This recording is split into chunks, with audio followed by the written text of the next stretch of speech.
Este gajo, isto é para isso. O gajo, e nós trabalhamos já fizemos algumas coisas com este jeito para fazer produção pop tipo caneco. Bem, enfim. Deixa eu só fazer aqui uma coisa.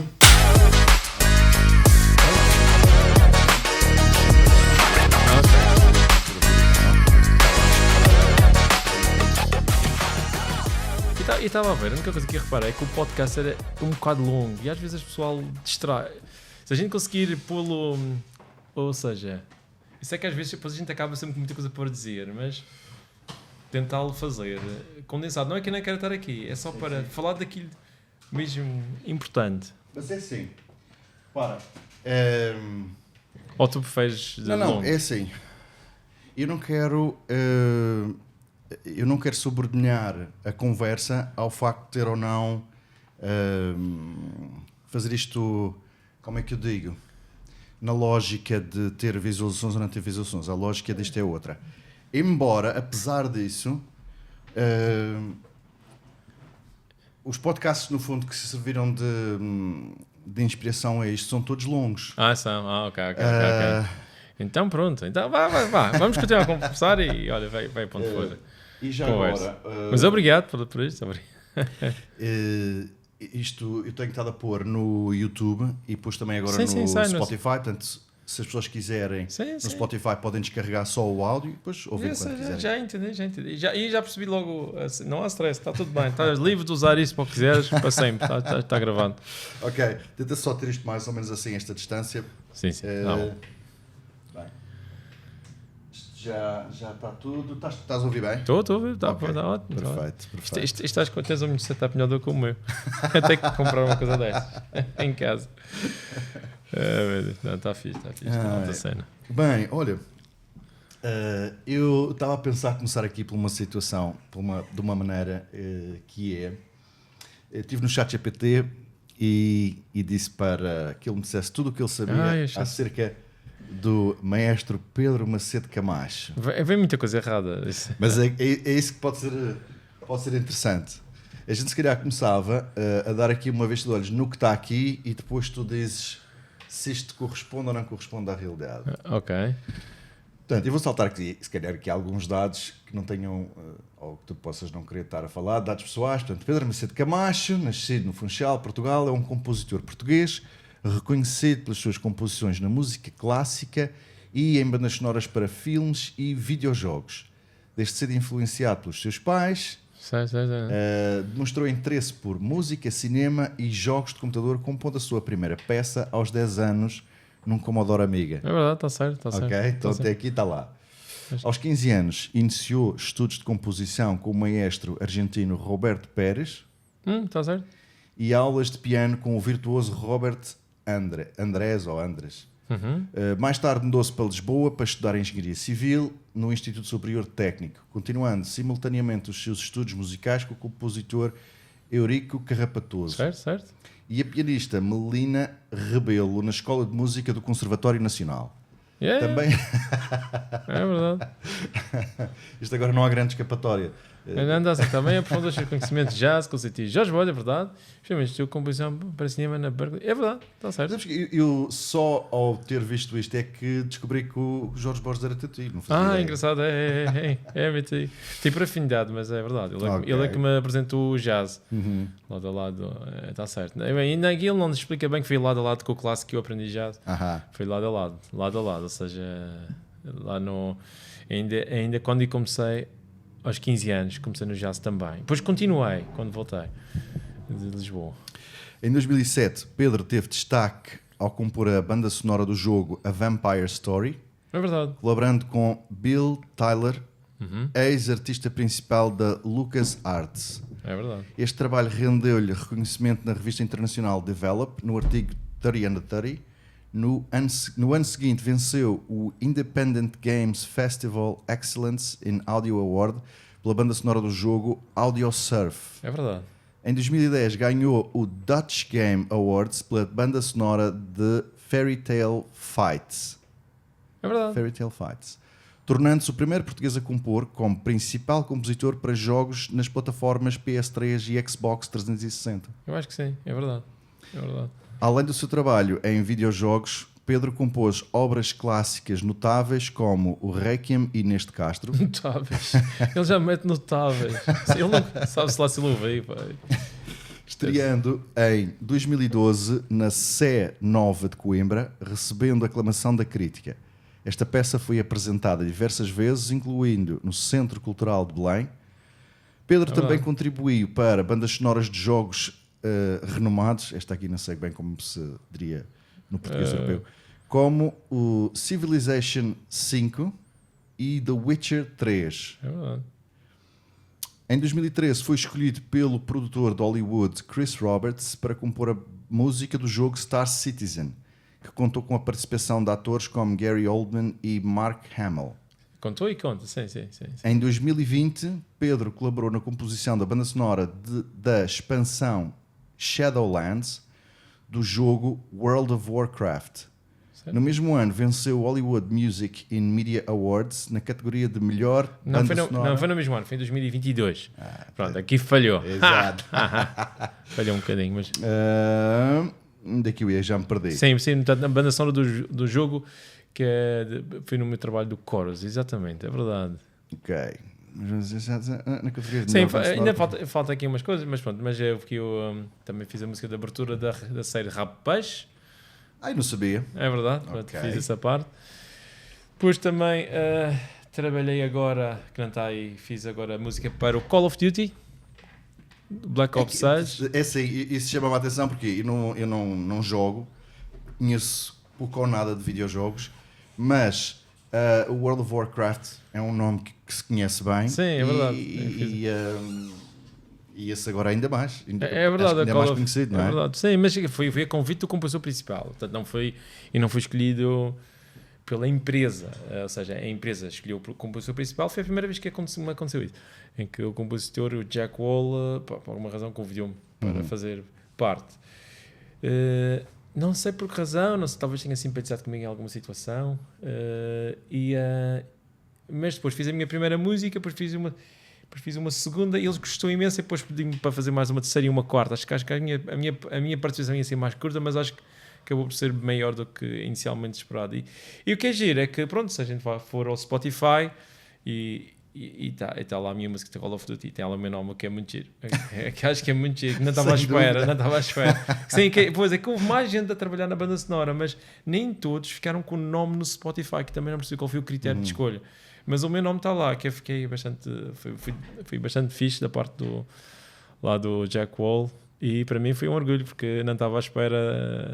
É difícil trabalhar numa coisa daquelas. Como é que aconteceu a primeira... Fazeres a primeira vez... Eu imagino que depois da primeira as outras vão surgindo, mas a primeira vez que tu fazes uma música para um videojogo... Quem é que te chama? Como é que isso... Não, basicamente a pessoa estuda, pratica antes, não é? Precisa estar muitos anos. Não, isso não tenho dúvida. Isso não tenho dúvida. Hoje em dia as livrarias estão cada vez mais simplificadas e a pessoa quase que pensa que praticamente basta ter um computador e alguma vontade e já faz a música. Então agora com a inteligência artificial as pessoas devem pensar ainda mais que isso é mais fácil. Mas em boa verdade, para uma pessoa ter uma carreira não de one time only, mas sim uma carreira sustentada de vários anos, tem de realmente estudar.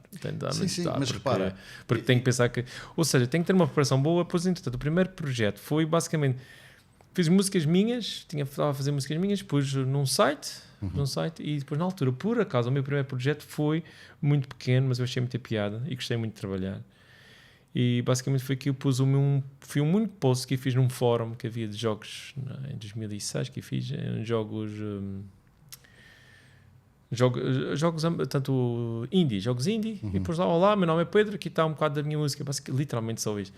E houve uns dias depois, logo uma pessoa que foi lá e disse, olha, eu adorei, quero-te contratar. E eu, contratar? E eu até fiquei meio... Não estava à espera e de repente pagaram-me logo, e eu fiquei assim, como é que é possível? A primeira vez que pagaram a sério. E não pagou nem bem nem mal, mas acho que fiquei muito feliz na altura. Claro. E depois, com isso, apareceu um segundo projeto que não está escrito, que é o Fury, que foi um projeto bastante importante lá na Austrália, em que também pagaram um bocadinho mais. muito interessante. Olha, pude estar a Disneyland Paris por causa disso. Foi verdade, se caso contrário não tinha conseguido. Portanto, foi muito giro essa parte. Depois, mais... Pois, claro, desculpa. Podes estar para trás, só puxa. Vou só um pouco para trás. Exato, podes bem, só o microfone. Mas, entretanto, houve, por causa do meu site, tinha lá uma música que eu tinha feito uma demo e quem estava a fazer na altura o Audio Surf, que ganha um prémio até, muito porreiro. Pronto, isto só para ter este Independent Games Festival é um prémio que tem uma reputação boa, bastante boa, porque está em São Francisco, está ligado à GDC, é uma coisa que não é, nunca pensei ganhar, porque pronto, tantos jogos são feitos em todo o mundo e ganhei, foi fixe. E o que é que foi porreiro? Foi porreiro porque ele é que viu no meu site e veio ter comigo, gostava de ter esta música que tu fizeste no meu jogo, que era uma música por acaso que fiz simplesmente como demo para um produtor holandês que tinha feito um novo sintetizador e pedi uma demo, e eu fiz a demo, ele gostou bastante e ele colocou e também colega no meu site e acabou por entrar neste jogo. Depois fiz mais uma música e o jogo vendeu para ele, pronto, para quem fez o jogo, sei-se muito bem na vida dele, ficou vendeu mais de 1 milhão de unidades, foi ou seja, um espetáculo para ele. Portanto, e foi assim, depois disso, esta coisa do Bill Tiller foi muito fixe, porque já foi o Audio Surf veio depois, ligeiramente depois, mais ou menos ao mesmo tempo, mas o Vampire Story portanto, era um gajo que fez na altura o Monkey Island em 1990, portanto era o lead artist da LucasArts no jogo The Curse of Monkey Island, um jogo muito conhecido de aventura para quem já tem um bocado de idade como nós. Mas tu já conhecias esses jogos, já jogavas ou... O Monkey Island eu conhecia que era nos anos 90. Não é que é assim, eu acho que talvez dos poucos jogos, videojogos que eu joguei foi o Prince of Persia em 1900 são espetáculos.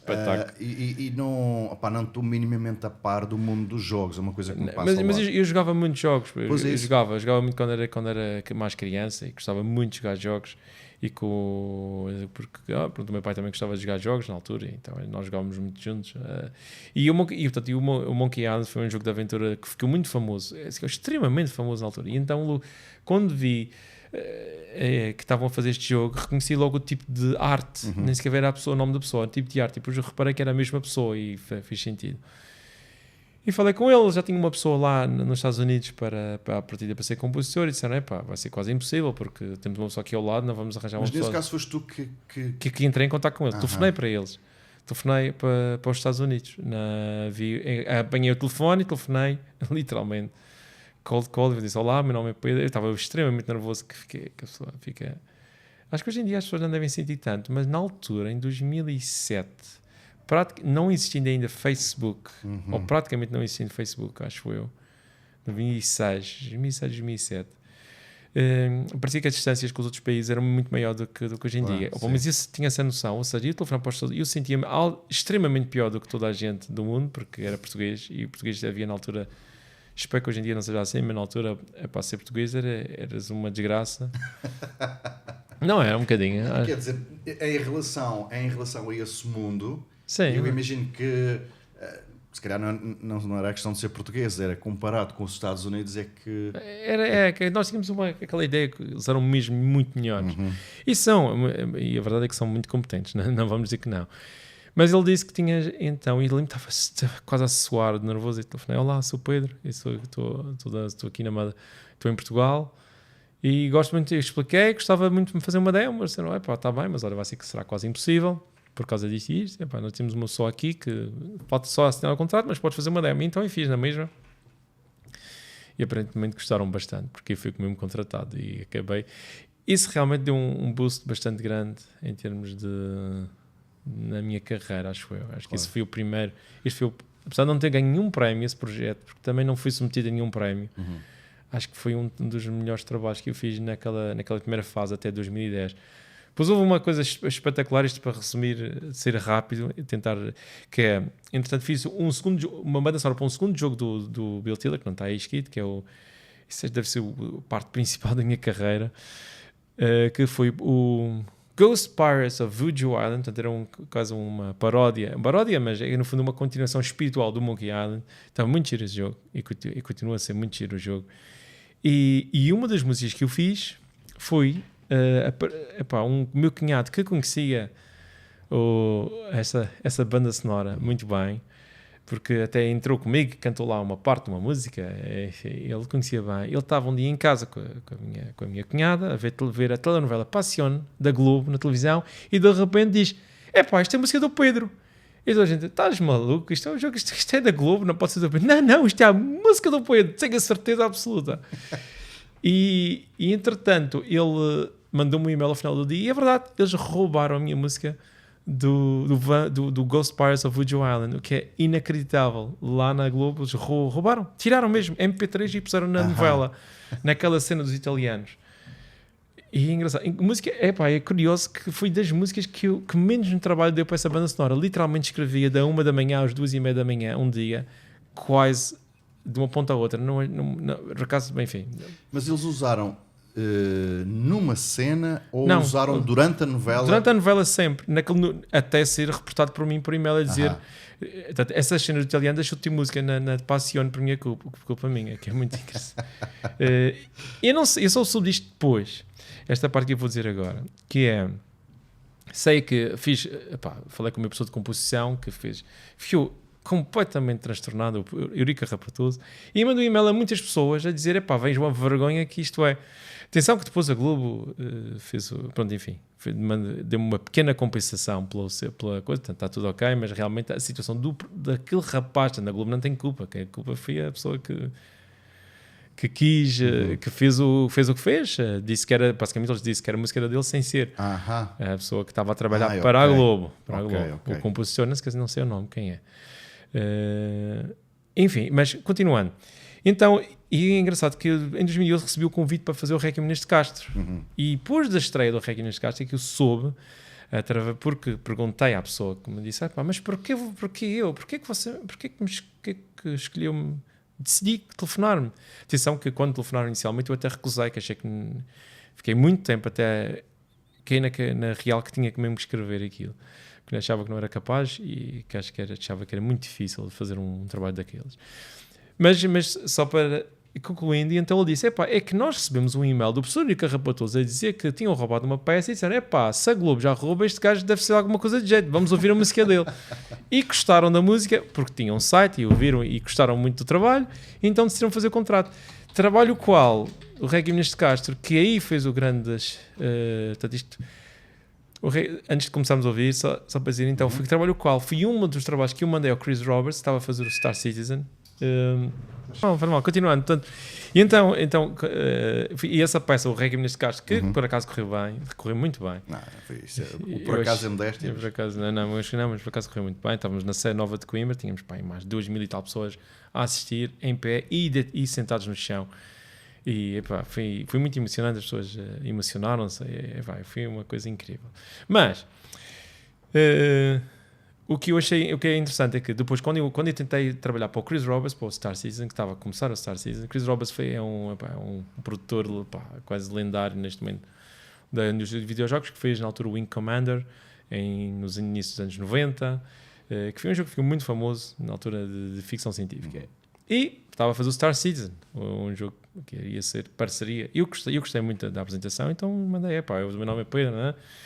E ele, que não costuma responder a ninguém, eu vi o meu trabalho, mas porquê? Porque eu mandei 3 links, 2 trabalhos que eu tinha feito de outros projetos, e um deles era o Requiem neste Castro. E acho que tudo isso, disse: eu acho que tu tens... Gostei. Ele disse: não, eu costumo trabalhar com o Geoff Zanelli, que é um compositor fantástico, que está a trabalhar na missão single player do Star Citizen, depois entrou, e ainda bem, que ele é fenomenal.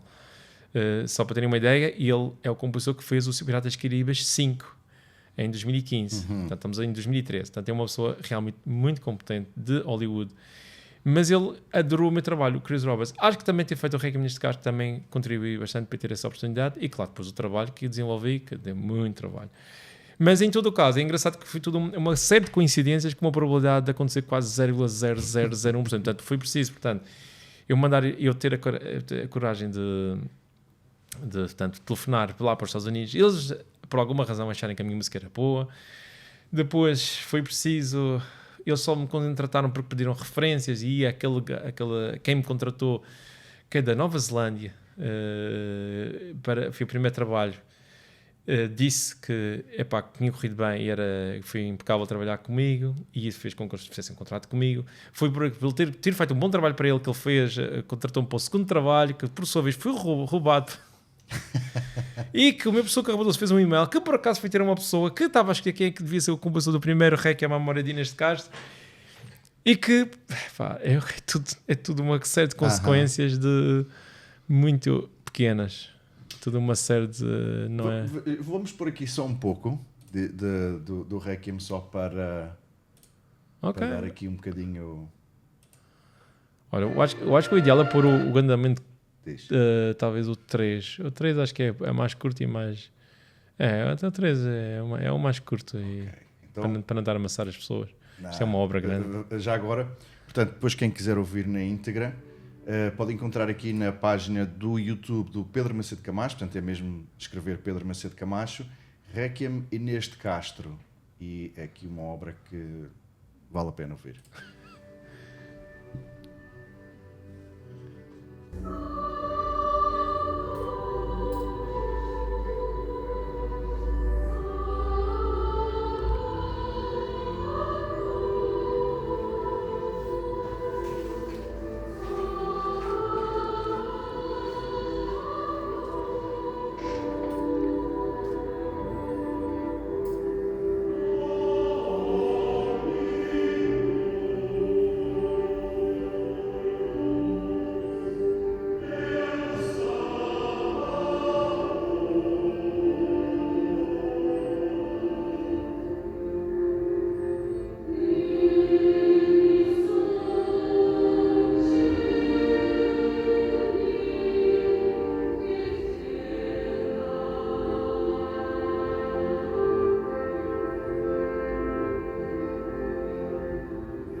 Eu gostei. Imagino que ter assistido lá. Sim, estava lá, nessa gravação, estava lá na fila da frente.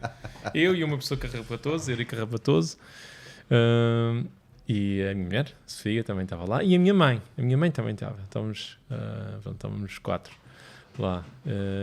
Muito, foi um bom momento. Este concerto foi em que altura? Em que ano? 2012. 2012, não é?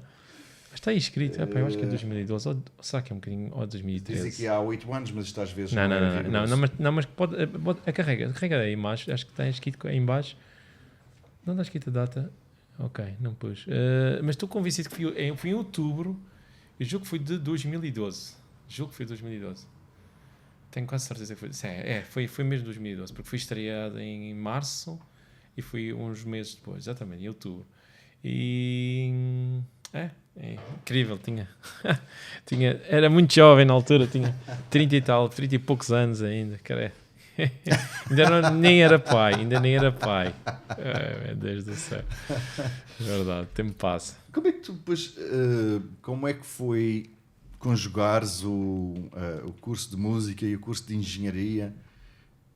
Porque, quer dizer, há muitas pessoas a estudar música, há muitas pessoas a estudar engenharia, não há muitas pessoas que se possam orgulhar de ter feito o trabalho que tu tens feito, quer neste formato mais clássico, digamos assim, muito menos em videojogos.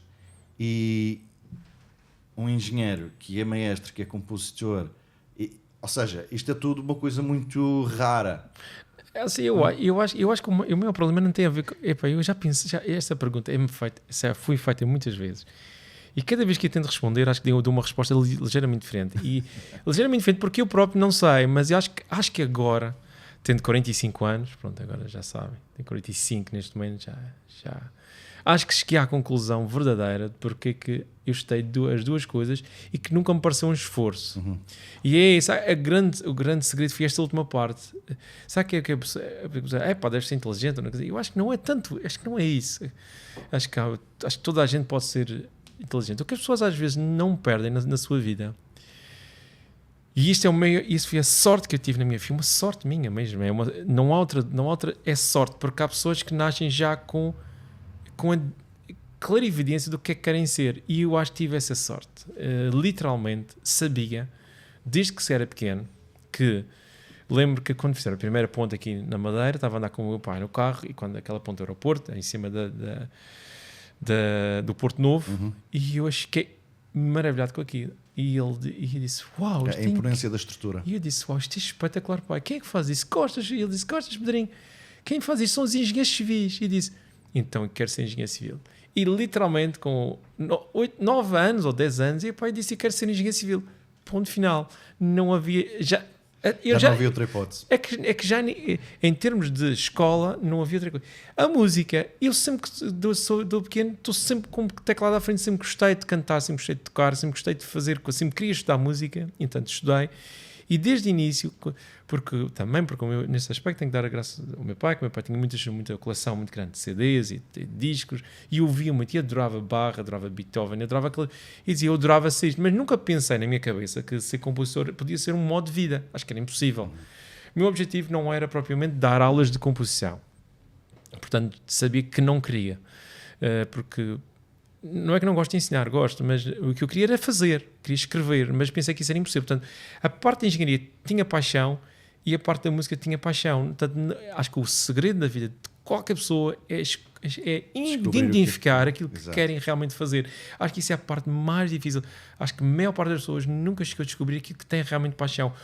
Ou quando descobre, já é tarde demais.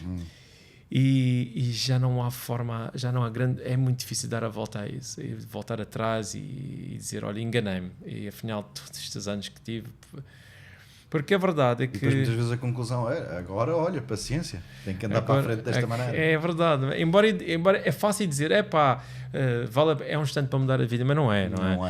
Quer dizer, depende das situações. Quem não rouba nem herda. Não é fácil mudar. Portanto, eu acho que o mais importante, acho que o foco principal da escola acho que desde que os pequenos têm pai 10 anos, devia tentar explicar o que é cada trabalho. Cada trabalho. A meio do exercício de como é que se faz, como é que se resolve uma equação, como é que se interpreta um poema, tudo, obviamente. Havia de haver, mais do que a formação, há muitas cadeiras hoje em dia para ensinar o que é homem, o que é mulher, o que é tudo, isso acho que é não interessa. Eu, sinceramente, acho que isso nunca ninguém me explicou, não me fez falta nenhuma.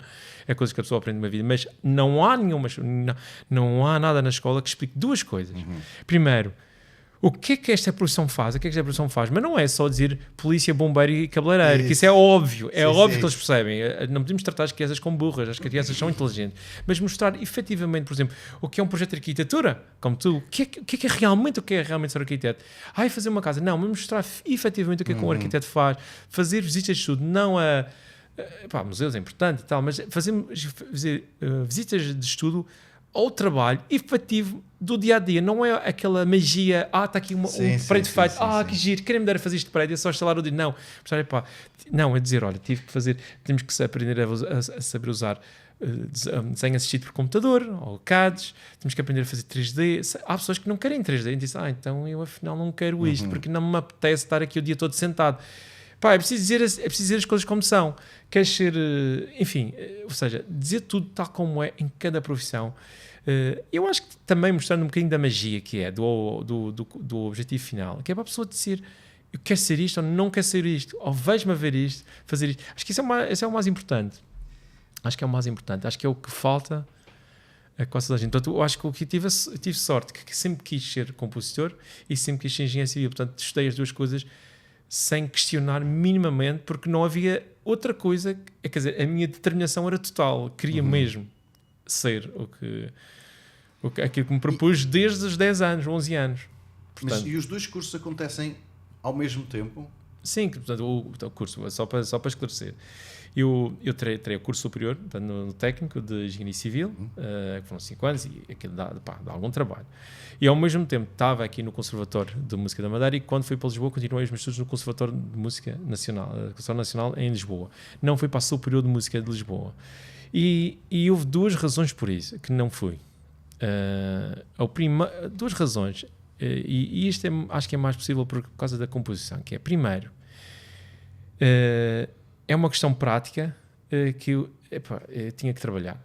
Basicamente, é assim, a pessoa tem que ser, a pessoa não pode ficar para sempre dependente dos pais. E é bom trabalhar, e fez-me bem trabalhar, e gostei de trabalhar. Se eu não tivesse começado logo a trabalhar hoje, ainda tinha 22 anos, portanto, ainda não tinha feito sequer 23 anos, e dimensionei a ponte, a metalquimista, foi o meu primeiro projeto, daqui do aeroporto da Madeira.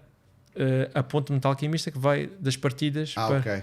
Portanto, a maior. Portanto, aqueles parafusos estão lá. Eu desenhei AutoCAD os parafusos e pus a dimensão dos parafusos. Portanto, e dá um gozo enorme saber, olhar para aquilo e dizer, não, eu desenhei isto. Desenhei... Claro que depois tive, obviamente, não. Depois, entretanto, os cálculos foram confirmados pelo meu diretor, que era o engenheiro Daniel de Souza, que confirmou e, né, por acaso, naquele caso, correu tudo certo. Mas podia ter erros. Mas fui eu que desenhei, fui eu que fiz. Dá um prazer enorme. Eu lembro que até os desenhadores dessa empresa, que era, na altura chamava-se Via Ponte, não sei se ainda existe, era uma empresa muito grande, dezenas de engenheiros. Mas ele olhou para mim, olha, aqui está aqui o Camacho, que é da Madeira, ele que faça o passadiço, o aeroporto dele, e disse, isso é que ele cai, nunca mais posso viver para lá. Mas ainda está ali de fé. E então isso deu um gozo. Deu-me um gozo enorme fazer isso. Mas a verdade é que os desenhadores lá da empresa ficavam chateados. Tipo, então nós estamos aqui para quê? Nós somos desenhadores, não é para os engenheiros desenharem. Mas eu quis desenhar porque era... portanto, é verdade. Aqueles parafusos estão ali. Eles depois refizeram, mas acabou por ficar como eu tinha desenhado. É verdade. Mas tu continuas a trabalhar como engenheiro? Sim, continuo. Tu sabes que, em parte, uma das razões quase que escondidas, digamos assim, de eu fazer isto tem um bocado a ver exatamente com essa história que tu estavas a falar há bocadinho dos miúdos entenderem exatamente o que é que faz cada profissão, e eu tenho uma filha com 13 anos e ela ainda não sabe bem o que é que quer fazer, não sei o quê. Tu, como engenheiro, sim, tu tivesses que explicar à minha filha o que é que faz um engenheiro, nos mesmos moldes que tu estavas a falar há pouco, deles perceberem o que é que cada profissão faz, o que é que tu dirias? Eu acho que eu pessoalmente apaixonei pela engenharia pelo objetivo final, porque tem a ver com criação. E eram umas pontes. Portanto, eu quando fui procurar trabalho, eu procurei trabalho em pontes. Portanto, eu fui muito específico. Eu estudei engenharia civil para dimensionar pontes e passadizos. Até que o meu primeiro projeto até foi um passadiço e fiz muitas pontes. porque eu queria dimensionar umas pontes e depois fiz pontos sem fim até me fartar e deixar pronto, e depois entretanto vi o que era. Por acaso a realidade do trabalho não me seduzia assim tanto. A verdade do trabalho em Lisboa, de engenharia civil, porque por uma simples razão é que começava a trabalhar às 9 da manhã e acabava às vezes às 3, às 4 da manhã, durante uma semana sem parar, porque o prazo era para cumprir. Foi uma boa escola, o prazo é para cumprir. Foi boa escola, a pessoa tem que ser, ter muita força e azar. Mas a verdade é que eu vi que aquilo é eu ficar aqui durante 20 anos nesta cena de estar a trabalhar até às tantas, volta e meia, a música vai à vida. E eu também não queria desistir da música, daí que mas pronto, mas isto sou eu, porque acho que julgo que é possível e há empresas que continuem, eu continuo, e realmente consegue-se trabalhar tendo horários em geral sempre normais, embora haja sempre picos, e também a arquitetura há picos grandes, e tem que ser ter muita força, e pode ser por falta de organização nossa inicialmente, ou pode, não sei, acho que em todo o lado há alturas em que é para esquecer. O que eu posso explicar de engenharia, acho que é ver que algo está ali porque nós fizemos com que aquilo estivesse ali. No meu caso, eu entretanto entendi que o que eu queria realmente ser, o que me deu gosto da engenharia foi o ato de criar. Portanto, eu acho que eu fui ao ato mais... Eu adoro criar coisas. Fazer com que coisas que não existam passem a existir. E, portanto, às tantas queria ser arquiteto. Às tantas. Mas adoro matemática e adoro a parte científica de pôr uma coisa tão complexa de pé. Portanto, às tantas o que eu queria ser era arquiteto e engenheiro, era ser os dois, às tantas ser os dois. O que eu queria às tantas era ser. Quem sabe um dia ainda posso, mas acho que entretanto, só se não tivesse a música. E a música é o que me dá mais. Acho que sim, acho que a música para mim o que eu mais gosto é a parte de criação. A parte da criação. Portanto, acho que é isso, o que eu gosto é de criar algo. Acho que as pessoas primeiro têm que escolher o que é que eu gosto. Gosto de ajudar alguém. Há pessoas que gostam de ajudar, gostam de pôr uma pessoa a se sentir-se bem pelo bem dos outros, que é ótimo. E acho que os melhores médicos são esses. São aqueles que escolheram uma profissão, médicos e enfermeiros e auxiliares de enfermagem, tudo absolutamente fantástico, porque sentem uma necessidade na sua vida de sinto-me bem para ajudar os outros. Há outras pessoas que sentem-se bem por ajudar animais, e são os veterinários. Há pessoas que se sentem bem por pôr alguém bonito e gostam de ser, e vão para cabeleireiros, para estéticos e para não sei que pessoas de estética e manicures e etc. Portanto, ou cirurgiões plásticos. Portanto, estamos a ver que porque ter o gosto de querer fazer algo, portanto, a pessoa não deve escolher a profissão, a pessoa tem que escolher, tem que ir mais além do que a profissão, tem que ir dizer o que é que eu quero fazer ao mundo e quero fazer com que o mundo, pôr uma pessoa se sentir bonita. Pode ir para cirurgião plástico, que envolve ser médico, pode ir para dentista porque quer fazer a parte dos dentes, que também é importante, pode ir para uma técnica de limpeza de pele, não sei qual é o nome que se dá, não para esse objetivo ser cumprido, pode ser coisas tecnicamente muito elevadas e coisas muito menos elevadas em termos de conhecimentos. O que interessa é o ato de fazer algo que acompanha o resto da vida. Eu acho que sim, e eu acho que tem a ver. Portanto, mais do que ir a profissão, porque ser engenheiro, há engenheiros civis que fazem apenas não sei o que fazem, na verdade. São, sei lá, uma pessoa que na vida nunca projetou. Eu acho que é uma tristeza. Eu acho que, quer dizer, tirar um curso de engenharia para nunca ter sequer dimensionado nada que exista na vida. Mas lá está. Mas tudo bem, cada um. Em relação a isso, eu por acaso conheço engenheiros que gostam de estar na obra. Não querem estar... Maior parte.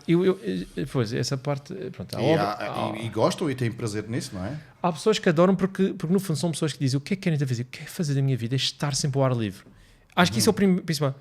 Ok, então o que é que há no mundo para poder estar ao ar livre? Engenharia civil, dá, porque estás sempre no ar livre, ou com pó, mas pronto, mas estás ao ar livre, estás a apanhar sol.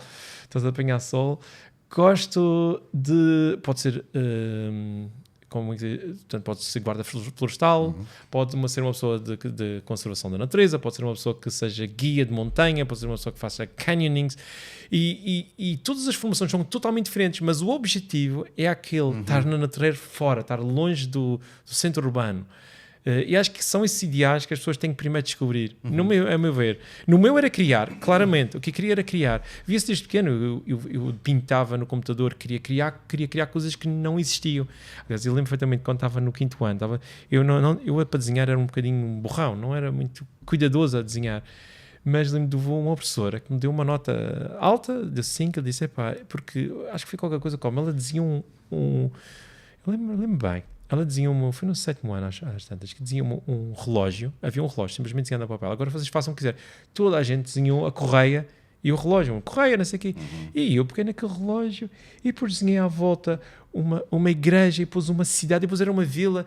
E ela ela acho que nunca tinha pensado nisso, isto não era nada que se estava à espera. Ele disse, olha, nota mais pela criatividade que tu tiveres. Portanto, eu sempre quis fazer algo, ok, toda a gente está a ir naquela corrente, eu não quero ir no rebanho, e isso vai de resposta porque aqui não terei o curso superior de composição, que não esqueces de dizer. Foi porque, infelizmente, na altura, em 2002, quando eu finalmente podia entrar no curso superior de composição,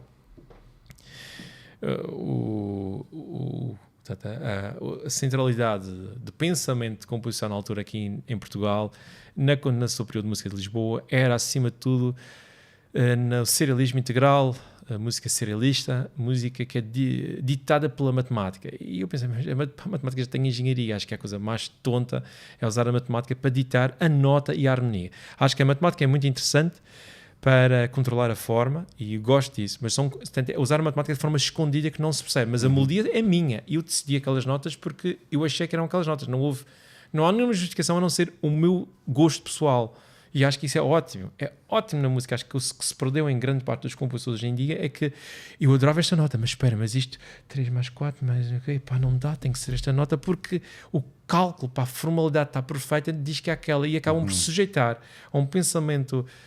Isto está ainda um bocadinho mais técnico, mas pronto, enfim, e eu não fui porque não queria ter a minha mente formatada, porque toda a gente que foi para a Superior de Música acabou por sair serialista, porque são 5 anos sempre a levar na cabeça que isto é que é certo, aquilo está errado.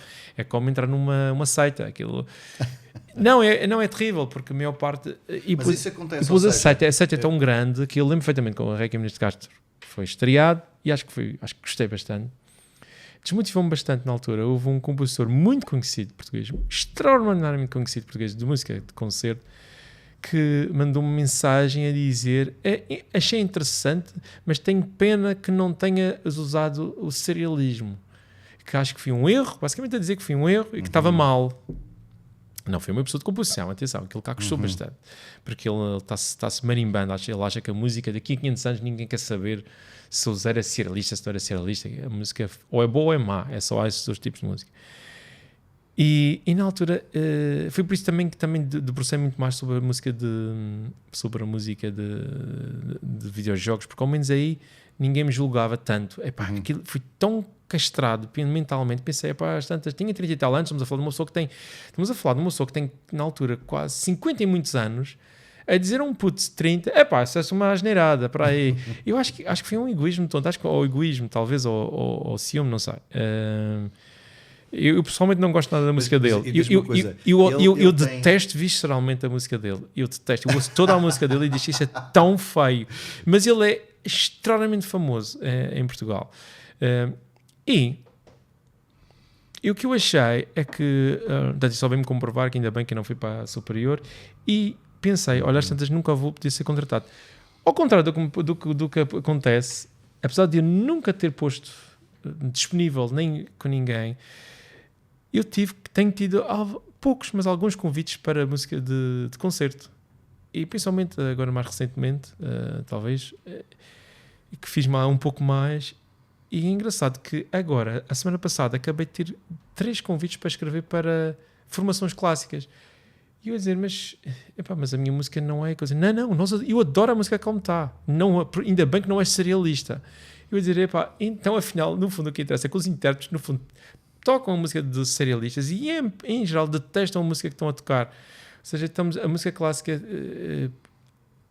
por tentar se associar a uma perfeição matemática, que é uma tontice, isto dito pelo matemático, acho que eu posso dizer que a matemática acompanha-me bastante bem. Portanto, se quisesse fazer música serialista, era a coisa mais simples que existia. Sei que isto pode parecer mal estar a dizer, mas realmente brincar com a matemática é uma coisa que, que é muito simples para mim.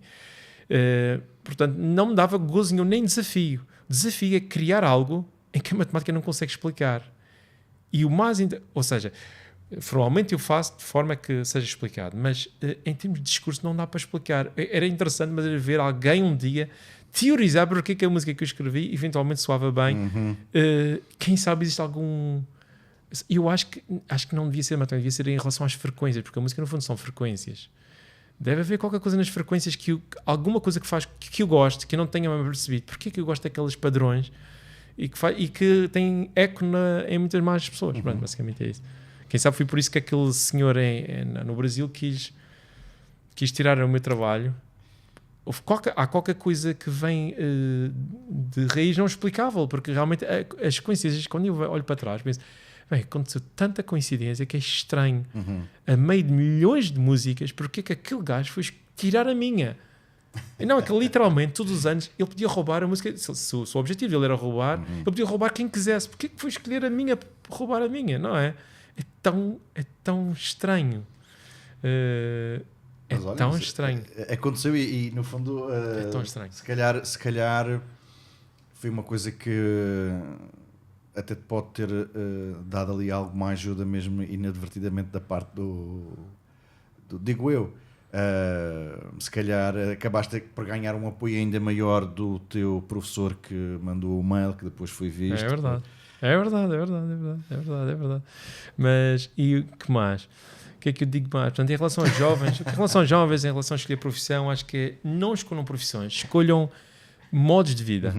Primeiro, depois de ter um modo de vida bem escolhido, sim. por exemplo, há pessoas que adoram estar no palco, serem apreciados. Mas é aquilo que estavas a dizer há pouco, quando tu disseste que fizeste sem esforço, no fundo é descobrir o que é que para nós é natural fazer sem esforço. Sem esforço. Que acaba por ser é sempre uma coisa que se gosta.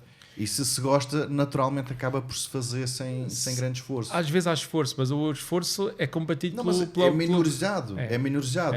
Quer dizer, imagina, obviamente que tu, para fazeres o teu trabalho, para fazeres as tuas composições, como tu disseste, não só levou anos de estudo, como mesmo quando estás ali a compor, tens de estar horas ali muitas horas, a trabalhar, e é natural que no fim estejas cansado, mas é um cansaço, por exemplo, que não é o mesmo que se estivesses a fazer o mesmo número de horas com uma coisa qualquer que não estás a ter prazer nenhum. Completamente. E por exemplo, eu até completamente. E o erro de tentar escolher uma profissão em vez de escolher um sentimento ou uma forma de vida é tão clássico. Acho que, por exemplo, a pessoa diz que escolhe que... Hoje em dia não sei se é assim, mas há uns anos atrás as pessoas queriam ser médico porque, olha, tenho média que ganha-se bem. Olha, eu vou para médico. Pô, não é? Havia muitas pessoas que escolhiam esse modo de vida. Ok. Mas, por exemplo, podia haver uma pessoa que gostasse, por exemplo, da parte estética e acabava por terminar em ginecologista. Quer dizer, não sei até que sabe que a pessoa quer ver sempre órgãos genitais para o resto da vida das pessoas. Tudo bem, se querem, se é mesmo o que eles querem, vão para isso. Mas tem que estar cientes que quando uma pessoa vai para médico, não é médico. Eu vou para médico de isto e aquilo. É aquilo que eu quero ser. Eu tenho que lutar para ser aquilo que quero ser. Por exemplo, eu gosto de ajudar pessoas, por exemplo, porque tem uma pessoa na família que teve, às vezes tem a ver uma situação de uma pessoa que teve um problema oncológico grave e quem me dera poder ajudar pessoas que têm este problema, porque eu acho que podia fazer a diferença. Isso é nobre, mas aí já vai para o médico já especializado para a oncologia. Eu não conseguia, por exemplo, apesar do meu pai ter falecido com isto, eu não conseguia fazer isso. Que é um bocado chocante para mim. Há outras pessoas que gostariam de ser médicos porque, por exemplo, eles têm muita falta de vista e gostava de pouco com que as pessoas vissem melhor. Vai para o oftalmologista. E eu acho que o médico é só um denominador comum de muitas ramificações totalmente diferentes, mas atenção, ser médico de oftalmologia, no fundo, tem que estar a trabalhar sempre num consultório que não tem luz natural, por exemplo. pessoas também têm que ter essa noção. Quer estar sempre o dia todo num buraco sem luz natural.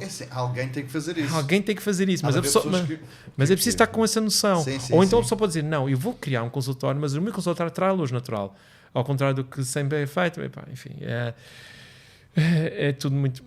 Não sei. Ou seja, o que eu posso dizer é que acho que é isso, é o sentimento. Acho que há pessoas que não conseguem estar sentadas nem 5 minutos, portanto, pronto, ótimo, é essa a coisa, então vamos ver o que é que há para fazer que não requer estar sentado.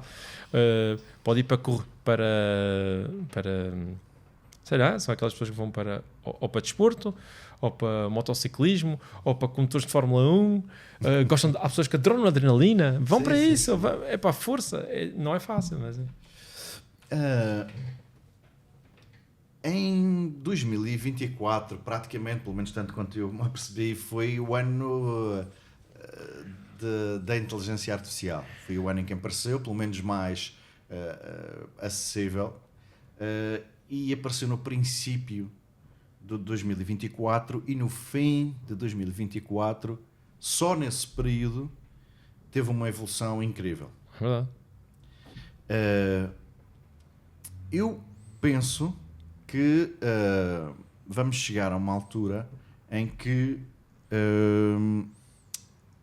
basicamente tu vais precisar de muito menos médicos, eventualmente no futuro até se calhar poucos ou nenhuns, engenheiros, arquitetos, até advogados. E depois havia outra coisa que era, eu achava no princípio da inteligência artificial que as últimas profissões que iam sofrer com isso, sofrer entre aspas, porque eu acho que depois as pessoas vão arranjar outra forma de vida e que há de ser, enfim, falta uma palavra, que se vão sentir preenchidas na mesma, mas de outras maneiras.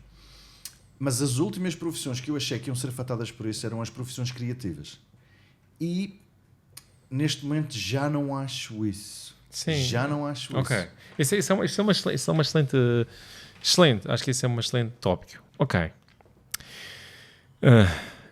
é o seguinte. Para fazer música também, já desde há muito tempo que o compositor que faz bandas sonoras tem instrumentos virtuais. Instrumentos virtuais é que nós tocamos as notas, nós temos que fazer as notas uma a uma, mas realmente ele reproduz o que um músico real faria.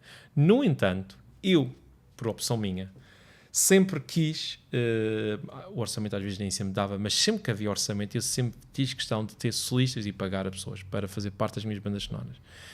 Em algumas situações fez muito mais diferença, outras fez menos diferença, mas eu senti-me bem com isso. Eu senti-me bem porque, olha, recebi disto e estou a dar. Normalmente eu pensava assim, se o projeto vem daquele país, por exemplo, eu vou tentar dar a pessoas que estão naquele país ou naquele meio, naquela indústria, também algo de volta, que é para a indústria se manter, e eu sinto-me bem por isso. E acabei por ter muito retorno com isso, porque a pessoa que eu ajudei acaba por me ajudar, de certa forma, de volta, porque também através da forma como fala e fala de mim, eventualmente sem o saber, a outras pessoas, e depois pode-me ajudar a minha carreira, eventualmente. Por exemplo, vou dar um exemplo. Eu quando fiz uma música aqui falando da Madeira, que eu fiz foi dos 600 anos, pediram uma música, foi a RTP Madeira que pedi, mas entretanto está a ser usada na marca Madeira para promover o vídeo principal do Destino Madeira, que é uma coisa que eu sempre sonhei, que aconteceu só agora há um ano e meio atrás, graças à autora Sara Morote, que eu agradeço, que ela decidiu usar essa música que pensei que ia ficar um bocadinho perdida, mas ainda bem. Ok, e a música realmente, porque o orçamento era zero, e da RTP Madeira foi zero, absolutamente zero, ok, enfim, foi uma tristeza, mas é o que é. E eu não tinha orçamento para poder ajudar, para contratar ninguém. No entanto, pedi ajuda na altura, porque achei que a música ia ficar mais bonita. Ao Roberto Moritz para tocar o Braguinha. E eu já tinha lá Braguinha, já tinha sons iguais. E eu acho que aquilo fez uma diferença enorme, porque há um toque absolutamente anárquico e absolutamente caótico, que é o toque humano, que não é certinho, é aquela personalidade dele está lá.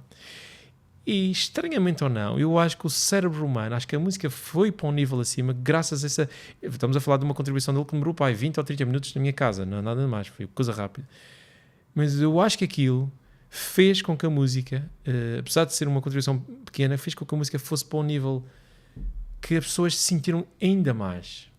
Acho que foi por isso que no fundo eu fui à escola de dança daqui com a Vanessa Fernandes, a escola de dança do Funchal, que ouvi a música e quis interpretar a música num evento deles, que achava que a música estava perfeita para eles. Porquê é que ela escolheu? Não sei, porque ela conhece, mas acho que não é por isso. Acho que esse toque do Roberto Moritz deu aquela parte caótica, não humana, não certinha, não perfeita. Certo. E acho que a beleza das coisas, pelo menos para mim, e acho que para muita gente, não está na perfeição, mas naquela imperfeição, naquele caos que sai fora da norma. Ok, a inteligência artificial está mesmo muito competente, de facto. Infelizmente consegue fazer coisas muito perfeitinhas e até com imperfeição se a gente impedir. Também é verdade. Também até com imperfeição se a gente impedir. No entanto, acho que há sempre um caos que não dá para explicar, que vem do ser humano. E, acima de tudo, temos que confiar que acho que haverá sempre gente que tem o prazer de dizer, epá, eu quis contratar aquela pessoa, porque eu acho que ele tem uma linguagem dele que eu quero que seja a dele. Mas tu sabes, quer dizer... Ou seja... o que eu penso é que, imagina, tu podes fazer mas para coisas técnicas, como engenharia e arquitetura, não. Mas acho que engenharia... Eu acho que a arquitetura tem. Não. Eu acho que não. Acho que absolutamente não. Acho que a pessoa tem que... Eu, quando faço música, cada vez sempre escrevo uma nova música, e não utilizo a inteligência artificial, obviamente, até porque, no meu caso, no meu trabalho, quer dizer, eu tenho que fazer a música e tenho que depois reparti-la em 1000 bocadinhos individuais. É impossível. A inteligência artificial nem faz isso. Portanto, nem sequer dava para fazer. Tem que estar lá o track do tamborzinho, do tamborzito, do tambor um bocadinho maior, do tambor super maior, etc. Portanto, não, na inteligência artificial nem dá para fazer isso. Mas há soluções que eu tento inventar que nunca tinha pensado antes. Sempre, em cada nova música, um esquema diferente. E a inteligência artificial, a verdade é que, por mais inteligente seja, acaba por querer ir sempre nos paradigmas de todos. E, portanto, isto considerando a inteligência artificial não legítima, porque nós usamos hoje em dia uma inteligência artificial que, como é óbvio, ela vai beber até à minha música para se inspirar. E não é se inspirar, ela copia lá para dentro, pode ser servidor deles. Portanto, a inteligência artificial, até explicando de forma muito básica, há uma empresa que foi criada em 2010 cujo objetivo foi só de coletar todos os dados do mundo. Estamos a falar de dados com copyright, sem copyright, tudo. Eles têm... Há um site, e vi uma vez e perdi o site, e queria tanto saber, porque todas as inteligências artificiais vão lá. A inteligência artificial é só é a base de dados. Portanto, e essa é um motor de busca avançado. Exatamente, eles têm uma coisa como, não é gigas,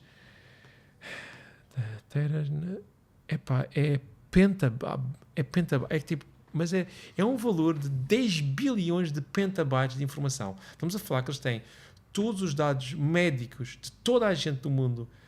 Tudo que passa pela internet está lá. Tudo está lá. Mas tudo sem qualquer tipo de filtro. E é claro, metem num bolo tão grande na esperança que ninguém vai lá ver nada. E a inteligência artificial, OpenAI, etc, todos eles, e também a DeepSeek, etc, o que faz simplesmente tem um motor de interpretação desses dados. Basicamente é um motor que tem em termos de dados, vamos imaginar, se os dados que eles coletaram foram isto, na altura até 2019, neste momento até 2023, é isto, a inteligência artificial em termos de espaço, de código, quer dizer, é uma coisa assim ínfima. No fundo, é uma interpretação. E quanto melhor a interpretação, melhor os resultados que nós recebemos. E o problema é que, portanto, estamos a falar só da inteligência artificial totalmente ilegítima, que vai, que julgo, espero eu, que entretanto saia uma legislação a dizer até, assim, se tu vais tirar o desenho, a pintura da pessoa A ou a arquitetura da tua arquitetura, pelo amor de Deus, tu vais ter que me pagar. Não, mas é assim, vai ter que haver, porque isto não é só tirar, porque se eu tirar... Eu não acho que isso vai haver. Eu acho que devia, mas acho que não vai haver. E vou-te dizer porque, olha, por exemplo, para já temos mesmo coisas que estão oficiais, como o Spotify, que é uma plataforma onde tu vais lá ouvir todo o tipo de música. os músicos recebem uma coisa ridícula. Sim, sabe. Pronto. E depois tem outra coisa. A internet, pá, o mundo todo. Tens inteligências artificiais dos Estados Unidos, inteligências artificiais da China. Tu achas? Não, eu acho que nesse aspecto temos que dar. Alguém tem que dar o exemplo. E à espera que os outros façam. Por exemplo, há pessoas que jogam, por exemplo, quem joga jogos de computador, como eu jogava até que de forma competitiva, quando era mais novo, sei lá, Counter-Strike ou principalmente StarCraft, que eu jogava, são jogos de estratégia em tempo real, há muitas batotas para a pessoa poder ser melhor jogador do que realmente é. E eu lembro que havia uma altura de dizer, pá, tu para te jogar contra aquele, pá, tens que usar porque todos usam. E eu lembro que houve uma altura que eu cedi nessa tentação de usar uma batota no StarCraft, uma pequena altura que eu usei porque todos usavam. E era uma coisa, uma map hack, basicamente a gente percebia automaticamente onde é que as unidades dos outros estavam, mesmo não tendo nada para ver. Aquilo tirou uma piada toda do jogo. Então fez uma situação, pensei, olha, eu nunca mais vou usar. E não quero saber se os outros usam, se não usam. Eu não vou usar porque literalmente perde a piada do jogo. Portanto, o mesmo eu falo em relação à inteligência artificial. Alguém, e espero que seja a Europa, alguém tem que decidir, olha, os outros podem todos fazer, vão estar em vantagem, mas nós vamos estar na moral. E acabou-se. Ou seja, assim, aqui na Europa, ou seja, nos outros lugares faz quem faz, aqui na Europa a inteligência artificial que existir tem que ser com base num campo de dados, certo? Mas legítimo, em que toda a gente deixou o seu trabalho ser copiado, tem noção e autorizou ou foi pago para isso. Então aí está tudo certo. Ou seja, o código, ou seja, e acho que é isso que tem que... Acho que isso é... Nós temos de estar o exemplo. Por exemplo, ainda ontem estava a falar de uma coisa, por exemplo... o Nelson Mandela, estava a falar sobre uma situação do Nelson Mandela e acho que o Nelson Mandela pode ser utilizado em relação à inteligência artificial em relação a isto que eu defendo. Nelson Mandela, portanto, esteve preso durante 27 anos e quando saiu, qual é uma pessoa que é negra e que está encarcerada durante 27 anos por causa dos brancos, qual é a primeira reação que tomaria, tal como acho que 99,9% de todas as pessoas tomaria? Pá, vou-me vingar destes gajos que me trataram mal, não é? Pois é, e Nelson Mandela fez uma coisa absurda, incrível, que foi que ele até tem uma frase linda que ele escreveu, eu já lidei, eu ontem vi isso por uma outra situação, eu já lidei com o extremismo do branco e também já lidei com o extremismo dos pretos. E eu acho que o mundo ideal é um mundo democrático onde toda a gente pode portanto, florescer e com o respeito mútuo de todos. Foi mais ou menos uma coisa. Estou aqui, não estou a citar muito bem, tinha que ver melhor. Para frasear. Então a fazer um bocadinho, não estou a dizer muito bem. Mas a ideia é... E uma das coisas que ele fez, por exemplo, quando saía, que toda a gente dizia que a equipa... Até houve um filme sobre isso. Sim. A equipa rugby dele devia de deixar de usar as cores da bandeira antiga dos brancos. E que não devia ser uma equipa de brancos, devia ser uma equipa de pretos. E ele disse, não, se eu tirar a única coisa que faz com que os brancos que estão aqui se tenham prazer de ser da África do Sul, então eu vou ter cedido ao ódio deles. Não pode ser. O ódio não se responde com ódio, tal como não é pelos outros fazerem mal que nós temos de fazer mal. Eu sei que isto é muito difícil. Acho que é preciso querer fazer o bem, tal como também eu acho, no meu entender, que não é com guerra que se resolve guerra. Agora estamos a falar, só para dizer, isto é importante também dizer, por exemplo, espero que daqui a uns anos isto faça eco, não da pior forma. Eu tenho visto com muita preocupação recentemente, por exemplo, a questão da guerra da Ucrânia, em que Zelensky diz que temos que criar um exército europeu, cada um quer criar um exército maior do que o outro. Eu acho que a Europa devia dizer, não vamos criar exército nenhum. Acho que não. Vamos usar o nosso trabalho, vamos focar os nossos orçamentos para continuar, tal como fizemos, em fazer pesquisas sobre como melhorar a ecologia do planeta, como melhorar a nossa medicina, como arranjar uma cura para o cancro, como arranjar uma cura para a sida, ou medicamentos que a tornem mais tolerável e mais baratos. vamos continuar a trabalhar para no fundo, apostar na nossa cultura também. Vamos criar música. Um povo nunca deixa de existir se houver cultura. Não é por ter uma armada maior. Isso não é verdade. Isso não é verdade. Eu acho que é verdade. Eu acho que é verdade. Para é verdade. Tanto que é verdade. Os aztecas e os maias, quando chegaram os espanhóis, eles também tinham cultura. Deixa-me só dizer certo, aqui uma coisa. Mas é verdade. Mas, no entanto, ainda hoje em dia, nós admiramos os maias. Tá bem, os maias, não, isso aí eles desapareceram. Mas eles desapareceram. Não. De que é que serve? Não, imagina tu, maia, e a tua família, de que é que serve? Não, é verdade, mas eu acho que desaparece quando as pessoas deixam de querer saber. Acho que, ou quando olham para ti como um péssimo exemplo. Agora, quando olham para ti com admiração, tu nunca profundamente deixas disso e tu és eterno. E tenho a certeza disso. Aliás, prova disso é que Beethoven, que já tem tantos anos, é tocado por todos os países, por todas as crenças religiosas, por todo o tipo de pessoas, e é venerado. Ele está vivo. Ele morreu, mas continua vivo. Porquê? Porque fez algo absolutamente excepcional. Portanto, se mesmo que a Alemanha deixasse de existir, mesmo que a Europa deixasse de existir e passasse a ter tudo Rússia, Beethoven continuaria a ser o compositor alemão. Que já não existe a Alemanha, mas ele continuava a ser o compositor alemão. Aquela pessoa continuava a ser um símbolo da existência de toda uma cultura daquela época, para sempre. Está como Bach, e acho que é isso, tal como mesmo que destruíssem todos os pretos dos Estados Unidos, continuaríamos sempre a saber quem era Coltrane, o saxofone do Coltrane, iríamos querer sempre ver, ou seja, ele estaria sempre connosco. Thelonious Monk no piano, nunca deixa, e aquelas pessoas ficaram absolutamente eternas. Claro que agora é mais fácil porque há o registro, que é o registro de fonográfico e do áudio e do vídeo, portanto consegue tornar algo bom realmente eterno. Tal como, por exemplo, mesmo depois vou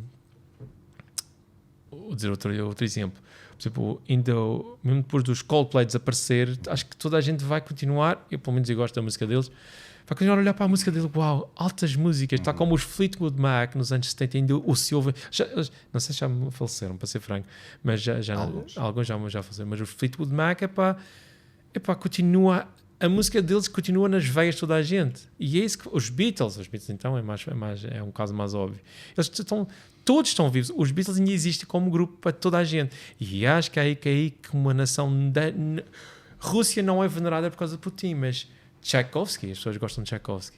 E eu gosto de Tchaikovsky, apesar de ser não interessa do país que é, e faz com que a gente admire. E acho que quando as pessoas todas pensarem que realmente nós vamos existir por dar o exemplo e fazer o melhor que há, acho que é aí que toda a gente sabe, por exemplo, os grandes cientistas que inventaram as lâmpadas, a eletricidade, não interessa de onde é que vieram. Tornaram-se. Portanto, e isso só aconteceu porque houve um ingrediente enorme, a meu ver, que é a paz. A paz teve que existir, a paz, pelo menos em redor deles. Houve várias dessas coisas que tu falas que acontecem em tempos de guerra. Mas eles não estavam na guerra. Olha uma coisa. Se nós vamos imaginar. Imaginemos que temos ali há pouca gente extraordinariamente brilhante no mundo. Em que talvez Einstein tenha sido um deles, por exemplo, ou Tesla, ou etc. A pessoa, não a marca. Imaginemos se um deles tivesse sido recrutado para ir para o exército, porque era obrigatório, e naquele primeiro dia levava um tiro na cabeça, porque a duração de qualquer pessoa que vá para a guerra, efetiva, duração deve ser em campo de batalha de meio dia. Não é preciso, não vale a pena pensar, mas eu vou correr bem, não, aquilo leva um tiro, acabou-se. Imagina o que é perder ali. Quantos génios se perderam? Eu acho quase. Mas eu acho que podia ser. Não estamos já a falar da mesma coisa, penso eu. Certo, mas é que eu acho que. E estamos a falar porque. Comecei a falar disto porque. Quando eu digo que não estamos a falar da mesma coisa, não é. Estamos a falar de situações de guerra e começamos a falar da inteligência artificial. Não é por isso serem assuntos diferentes. Eu acho que não estamos a falar da mesma coisa pelo seguinte: é que, por exemplo, falaste no caso do Nelson Mandela, obviamente é uma pessoa. Como é que eu digo? Mundialmente conhecida pelo seu virtuosismo enquanto ser humano, mas além de ser uma situação raríssima, eu agora perdi-me um bocado do que eu queria dizer. O que eu estava a dizer é em relação a alguém dar o exemplo. Não, espera, portanto, desculpa. Eu tenho que dizer porque já estou aqui com muita coisa para dizer. Depois, ou seja, o ponto em que eu queria chegar, quando tu disseste que é preciso ir pelo lado do que está certo e fazer as coisas dentro de uma determinada conduta de moral, e eu não estou nada contra isso. Pelo contrário. O que me preocupa, e acho que deve ser tido em conta, é que não se pode, no meu ponto de vista, entrar por esse caminho de uma forma ingênua. Ou seja, não se pode ir por esse caminho e simplesmente deixar, olha, este país agora lembrou-se, está a invadir aqui a minha terra, bem, e eu vou continuar... quer dizer, tem que haver algum tipo de reação. Qual é que é a reação melhor? Não sou eu a pessoa certa para dizer. Agora, uma certa... Acho que não a partir não se pode não se pode ter ingenuidade nessas coisas e achar que simplesmente ter uma boa conduta e ser um bom cidadão. Bem, bem, cada um fala por si, mas é assim, se alguém invadisse Portugal, tivesse eu 20 anos ou 30 anos ou 40 anos, eu recusaria-me totalmente a pegar numa arma para defender o meu país. Eu digo mesmo aqui claramente, porque simplesmente eu diria, olha, quem decidir que quer se defender, que vá primeiro, ponha-se à frente, na linha da frente, porque isto é muito fácil dizer, tens que atacar, temos que defender, mas eles estão todos no bem bom, estão a quilómetros de distância do que se pode. Lembro-me de ver um pequeno documentário de um ucraniano que foi recrutado, obrigado a ir para a guerra, agora, que tinha 48 anos, ou que era 49 anos, que era da reserva, mas que foi obrigado a ir. Ele durou um dia na campo de batalha, entrou lá, levou uma bomba ao lado, espetei-lhe, ficou cheio de problemas, teve que ser levado do campo de batalha de urgência, está cheio de mazelas para o resto da vida. Tem uma vida... Para quê? O que é que resolveu? Defender o quê? Eu acho que isto é tudo muito giro quando a gente deixa de pensar, que é o problema das pessoas, que começa a olhar para pessoas como números, que é tipo, é como uma coisa virtual. Mas a partir do momento, espera, eu vou pôr o meu filho na guerra? Não quero. Se os espanhóis quisessem entrar em Portugal, é para que entrassem. Eu falava espanhol, mas preferia falar espanhol e estar vivo, porque continuávamos a ter a Ilha da Madeira. Mas lá está, desse ponto de vista... Não me interessa... Por exemplo, se isto ficasse tudo... Eu sei que isto é um bocado controverso. O problema é que estas situações, quando acontecem, não acontecem chegar aqui não, felizmente não temos nada semelhante a isto, mas não acontece chegar um exército e dizer, olha, boa tarde, então está tudo bem, olha, isto agora vai ser nosso, nós é que vamos mandar. Não é isso. Ou seja, essa situação que tu estás a dizer, não vou para a guerra, tu podes nem ter a oportunidade de dizer não quero ir para a guerra, se calhar já levaste uma bomba em cima e o teu prédio está todo desfeito e foste tu, a tua família, os teus amigos, estás a perceber? Ok, mas assim, se isso acontecer, epá, eu volto a dizer o que eu sei, por mais, eu acho que não é, isto no fundo veio, a linha, eu fico com todo isto é, a inteligência artificial é ilegítima neste momento e tem que se tornar legítima para poder ser utilizada de forma tal como eu não copio a música de alguém, na inteligência artificial não pode copiar nem coisa.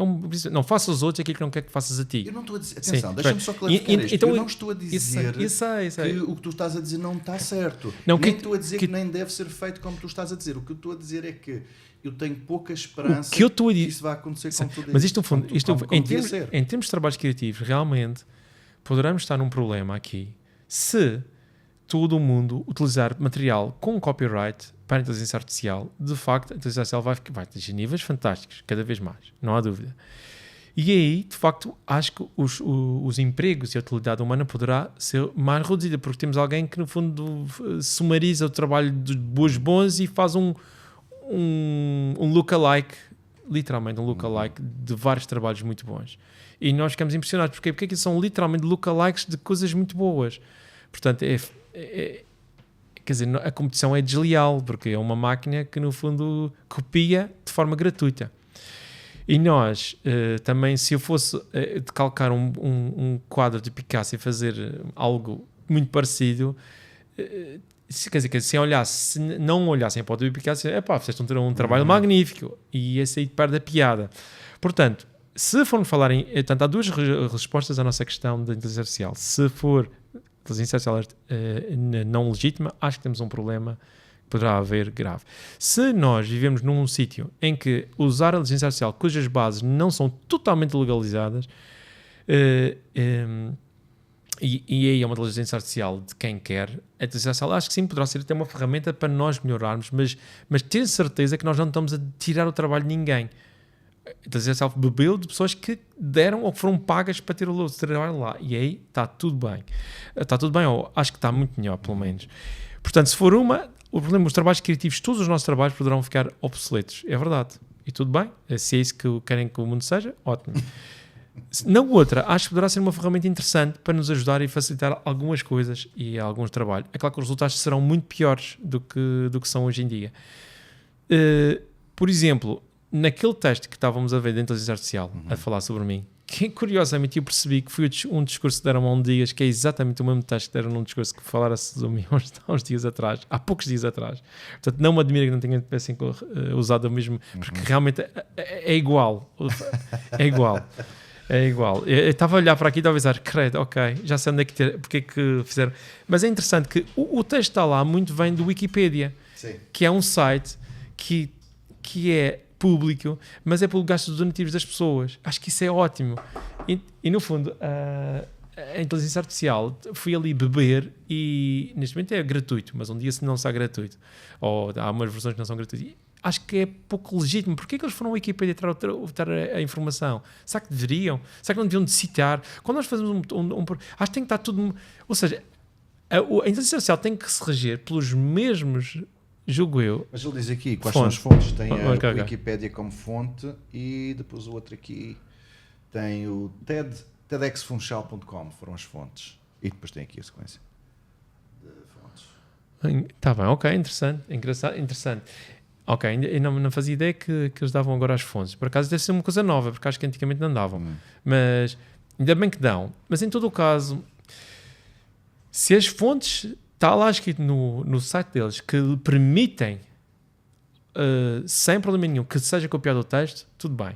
Se lá no site original diz, nós não autorizamos a reutilização por inteligência artificial, a inteligência artificial devia ter um tag que não pode ir lá beber para ter...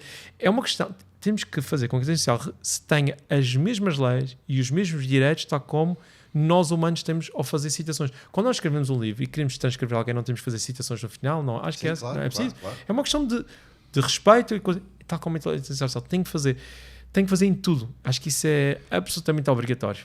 Deixa-me só, portanto, deixa-me só dizer isto. Parece que a certa altura que eu estou em oposição ao que tu estás a dizer, e não estou. Eu estou totalmente de acordo com o que estás a dizer. Eu tenho é pouco realista. Eu temo que sim. Sim. Temo que isso possa não acontecer. O que as pessoas pensam assim, mas se nós formos assim na Europa, vamos estar em desvantagem em relação aos Estados Unidos e eu acho que não. Acho que vamos estar em vantagem, porque vamos continuar sempre a ser cabeças que vão tentar pensar. E que não temos... Eu acho que isto é um perigo, porque vai criar com que quem está na China e nos Estados Unidos, que tem tudo feito, não precisa de pensar. Daqui a 10 anos sem pensar, daqui a 20 anos sem pensar, se nós tivermos esta dificuldade agora, nós daqui a 20 anos vamos continuar a pensar. Basta um dia não haver inteligência artificial, nós continuamos a pensar e a conseguir fazer. E eles, como é que eu vou fazer agora o meu projeto de arquitetura? Eu deixo de ter acesso ao meu site, já não consigo fazer. Como é que eu faço o plano? Como é que era mesmo? Mas olha, mas em relação a isso, mas espera, em relação a essa última coisa que tu disseste, será que isso não é semelhante a tudo o resto que aconteceu com tecnologias que vieram a surgir? Por exemplo, uma coisa básica. Antes de existirem os telemóveis, eu sabia de cor, e tu provavelmente também, montes de números de telefone. Sabia de cor, montes de números de telefone. Eu, se tiver que fazer contas, uso uma calculadora. Se tiver que fazer contas mais complicadas, uso o Excel e por aí fora. Portanto, será que não é mesma... Não, eu acho que não, por uma simples razão. Por causa do copyright, só isso. Ok. É só isso. É tudo igual, Sim. concordo totalmente. Estás a falar especificamente em trabalho criativo. Tudo trabalho criativo e também trabalho técnico. Tu podes querer que o teu projeto não seja embebido numa inteligência artificial. Tu podes, inventaste ou arranjaste uma solução que achas que é ideal para a Madeira, para um certo tipo de localizações. Tu achavas piada que alguém fosse tirar isso, que demorou 10 anos a tirar essa conclusão e ele tirasse assim. Eu não achava eu acho que tu não ias achar piada, nem ninguém ia achar piada. Mas se tu dissesse a inteligência artificial, podes copiar desde que digas a origem, porreiro, foi a tua opção. No fundo é dar à inteligência artificial as mesmas regras que damos às pessoas. Precisamente porque senão também chegamos a outra fase. Então porquê que eu não posso copiar a música do Zimmer 100%? Então não podes, que é proibido. Proibido porque a inteligência artificial faz isso. E não tem problema nenhum. Portanto chegamos aqui a um campo em que não há moral nenhuma.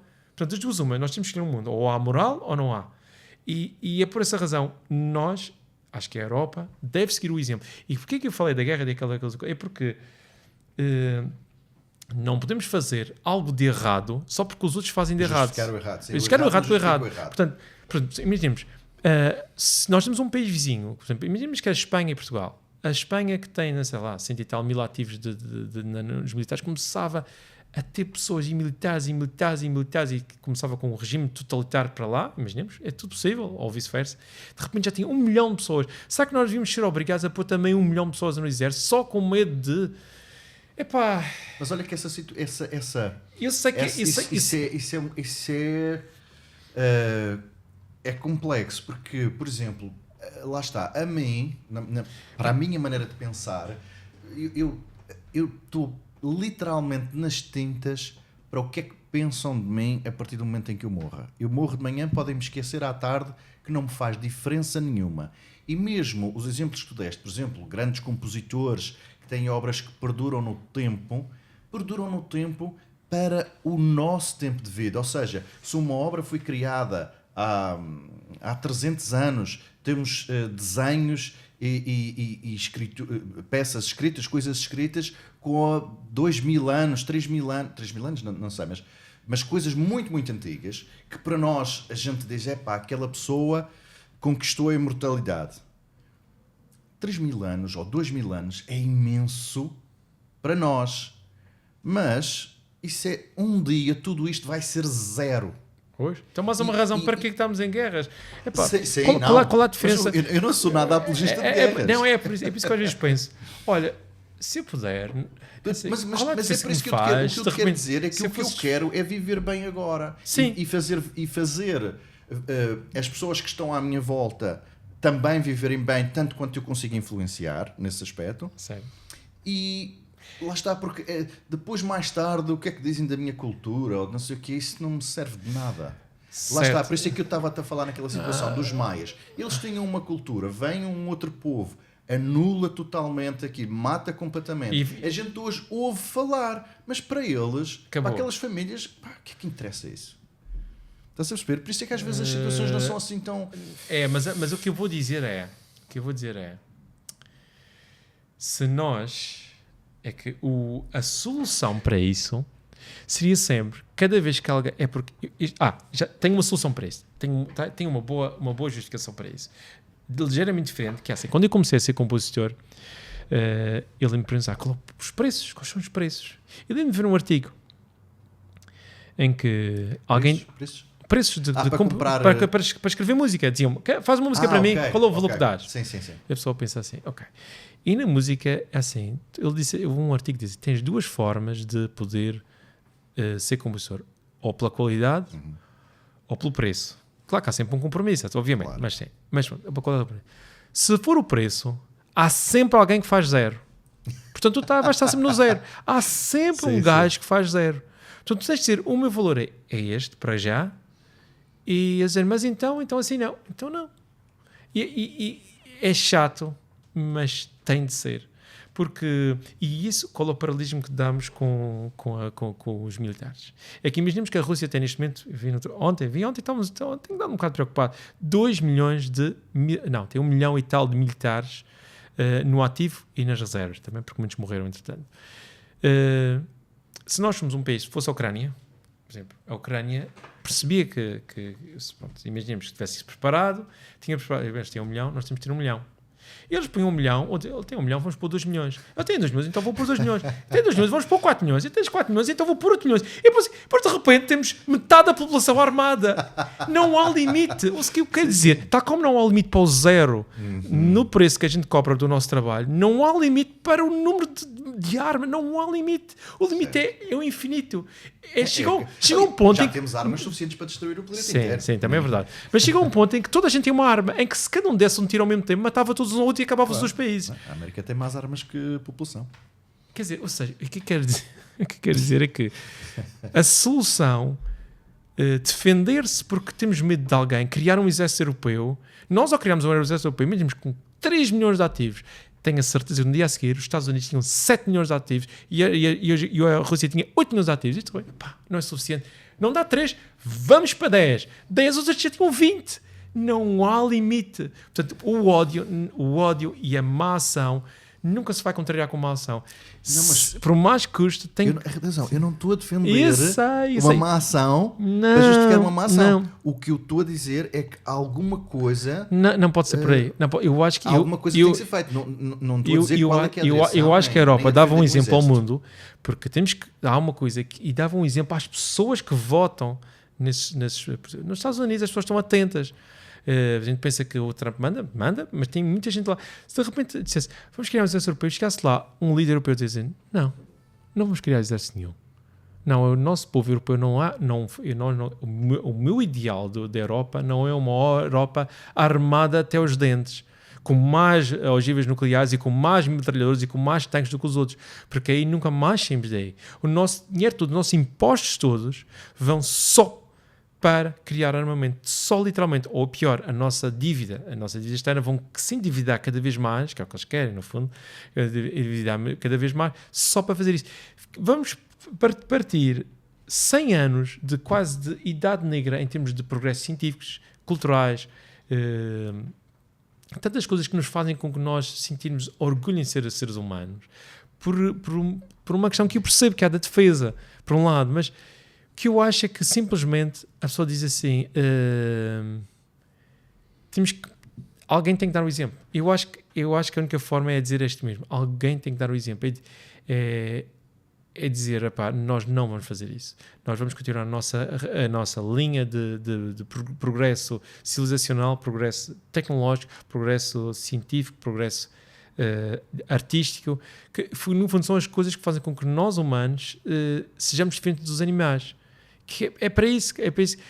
Então, sinto isso porque se ninguém fizer a diferença neste mundo, eu acho, até diga-lhe uma coisa, quem fizer agora a diferença nesse aspecto será no fundo, toda a gente, ou seja, fará com que se alguém atacar um país, que no fundo dá-lhes toda a tecnologia que faz com que eles tenham uma boa vida, eles vão dizer, nós não vamos atacar, eles não são uma ameaça para nós, ainda por cima eles fazem isto. Tem que ser pela diferença, não pode ser pela reciprocidade de ataque bélico. Eu acho que ódio em cima de ódio, eu sei que é difícil, e a pessoa pensa, mas como é que então equilibramos isto? Através de conversa, através da palavra e através do exemplo. É o que eu posso dizer. Acho cada vez mais que no mundo falta uma pessoa que mais uma vez que arranja uma personalidade que dê o exemplo e diga assim, então o que é que devemos fazer neste aspecto? Devemos fazer como eles? Não vamos fazer, não vamos ser iguais a eles. Queremos ser uma próxima Rússia? Por exemplo, vamos até fazer um bom exemplo. Vamos criar um exército europeu. Um exército europeu com 5 milhões de ativos, ou 6 milhões de ativos, o maior exército do mundo. E nós dizemos, estamos safos. O que é que acontece daqui a uns anos? Daqui a 30 anos, o Putin não sai imortal, não é? Há de falecer um dia, tal como nós todos. Morre, vem uma pessoa que até é democrata. A Rússia torna-se uma democracia bela, linda, espetacular. Estados Unidos também, Trump já tem 70 anos, daqui a 20, 30 anos, acaba por falecer. Torna-se outra vez uma democracia fantástica, como até hoje sempre foi. A Europa vem um ditador com 10 milhões de gajos. Mata toda a gente. Ou seja, uma coisa que foi criada para a defesa torna-se, no fundo, no maior poder de ataque que existe. Portanto, tudo isso é um erro. Mas repara, quando eu disse há pouco que não se pode responder a várias coisas que estão a acontecer no mundo de forma ingênua não significa que não ser ingênuo seja criar um exército. Estás a perceber? O que eu digo é que é preciso ter isso em conta sob pena de... quer dizer, depois temos uma nação eu admito que acaba por desaparecer, não sei.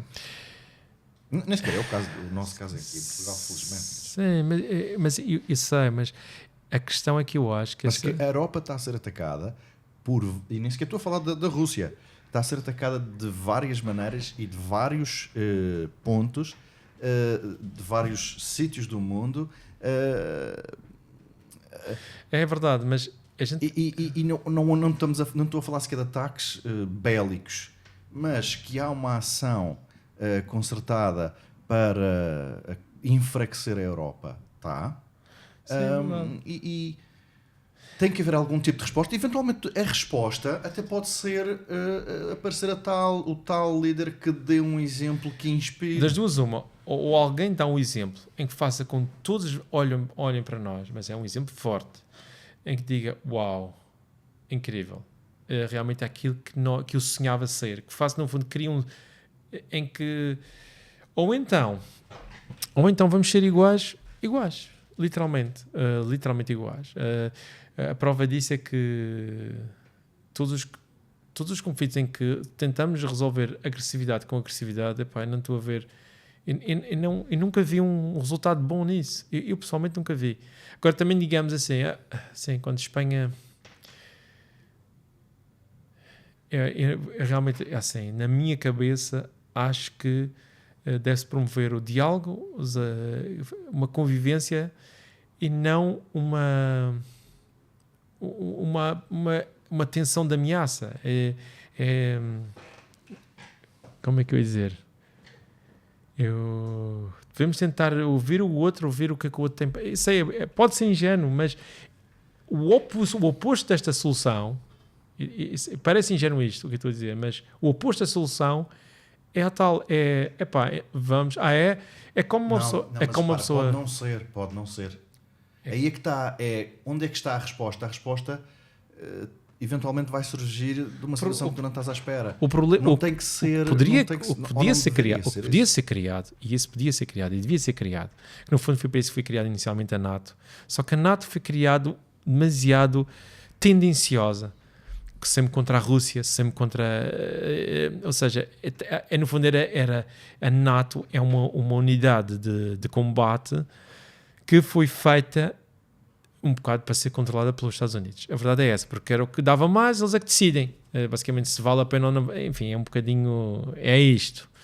Mas podia ser criada, por mais utópico que fosse, uma unidade... Porque há pessoas que, quando começam a sua vida, que tal como eu tive o desejo de criar, as pessoas têm o desejo de defender os mais fracos. E isso pode usar meios bélicos. E se é o sonho da vida dessas pessoas, ótimo que vão. E criar, no fundo, um exército, se fosse nesse aspecto um exército, não para amedrontar, mas um exército de justiça mundial, mas totalmente, que possa ser contra os próprios países criadores. Ou seja, é criar um exército que não é controlado por um país, é coordenado em que não há direito a veto, não podia haver direito a veto, porque neste momento assim, há países que decidem, os outros não decidem nada, e não podia haver isso. Portanto, os países teriam igual, e que a pessoa, ao entrar nessa unidade de força, é causa uma força de paz mundial, em que é como a polícia, que supostamente tem que agir de forma absolutamente justa contra os seus próprios cidadãos e contra os seus próprios polícias, que aí, então, no fundo, tinha que haver uma polícia mundial que teria a armada bélica, podia ser criada na Europa. Isso até eu acho que seria uma boa solução, até daria aplausos para isso, em que tivesse realmente uma força bélica gigantesca, não era controlada centralmente por nenhum país, era controlada por um comitê de países em que literalmente a votos. Olha, ouvimos falar, olha, a Ucrânia foi invadida pela Rússia. Essa pessoa não tinha uma predisposição para pensar que a Rússia era má ou que era boa, não podia ter nada a ver se fosse democracia ou não fosse democracia, porque isso é uma vontade de cada povo, se democracia ou não ser, verdade, é isso. Os povos eles não vão interferir no sistema do país, não é? Temos que atacar aquele país porque aquele país é um país totalitário. Isso não pode ser, não é? O país decide, é autónomo e soberano. Agora, houve um ataque, vamos ver quais são os os argumentos de A e vamos ouvir o argumento B, e é um julgamento, literalmente um julgamento dessa entidade, com pessoas, claro que isso depende do tipo de pessoas que estavam lá, tenham que ser pessoas realmente sérias, em que decidiam, olha, realmente, ele fez mal por causa disto, ou tu fizeste mal por causa disto, e vamos pôr isto certo. E aí diziam, ou tu vais, ou realmente vais ter que levar com uma pena, que é isto e isto e isto, tal como está nos nossos regulamentos, já sabes o que é que ia acontecer. E no fundo, o que nós temos no mundo, e no fundo o que cria instabilidade no mundo, talvez, é que a NATO, e com aquele artigo, está certo, é tudo muito nobre, mas tem uma certa tendência de, e acho que é isso que no fundo a Rússia sentia algum problema, que era, sempre que um novo país entrava na NATO, só tinha mísseis apontados, segundo eles, na ótica deles, para a Rússia. Quer dizer, no fundo era uma unidade contra a Rússia. E é aí que, ou seja, se houvesse uma polícia mundial, isso poderia ser bom para acalmar ideias malucas de alguém, mas nunca na questão, eu vou estar, se tu matas, eu mato, olho por olho, dente por dente, nada disso. Era uma coisa de dizer, e já sabes, metendo aqui, vai dar para o torto. Tinha que ser um organismo absolutamente não centrado em nenhum país. Por mais louco que se possa parecer neste momento, acho que a única solução que haveria para o mundo era essa. Era uma polícia mesmo, uma polícia galáctica, querem chamar isso. Claro, galáctica, mas só dentro deste planeta, não é? É uma polícia que não tem país, não tem nação, não tem ideal, é simplesmente dizer assim, tu não podes fazer aos outros aquilo que não quisessem fazer a ti.